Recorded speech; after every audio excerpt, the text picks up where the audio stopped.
ಹೇಗಿದ್ದೀರಾ? ಎಲ್ಲರೂ ಚೆನ್ನಾಗಿದ್ದೀರಾ ಅಂತ ಭಾವಿಸ್ತೀನಿ. ನಾನು ನಿಮ್ಮ ಸೌಮ್ಯ ಅಶೋಕ್.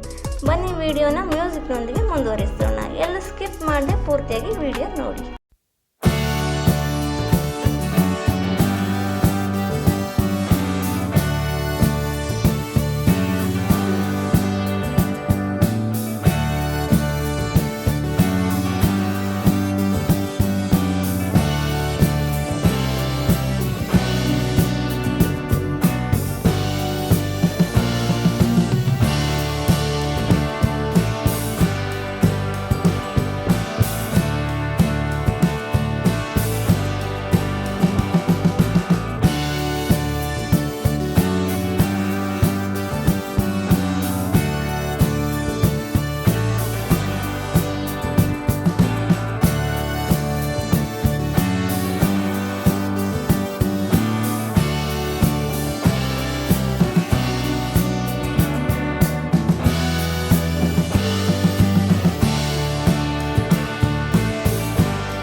ಹೀಗೆ ಮುಂದೆ ಕೂಡ ನನ್ನೆಲ್ಲ ವಿಡಿಯೋಸ್ ನೋಡಿ ಸಪೋರ್ಟ್ ಮಾಡಿ. ಇಷ್ಟ ಆದರೆ ಲೈಕ್ ಮಾಡಿ, ಕಮೆಂಟ್ ಮಾಡಿ, ಶೇರ್ ಮಾಡಿ, ಸಬ್ಸ್ಕ್ರೈಬ್ ಮಾಡಿ, ಬೆಲ್ ಐಕಾನ್ ಪ್ರೆಸ್ ಮಾಡಿ ಆಲ್ ಅಂತ ಕೊಡಿ. ನಾನು ಹಾಕೋ ವಿಡಿಯೋಸ್ ನೋಟಿಫಿಕೇಶನ್ ನಿಮಗೆ ಮೊದಲೇ ಬರುತ್ತದೆ. Thank you.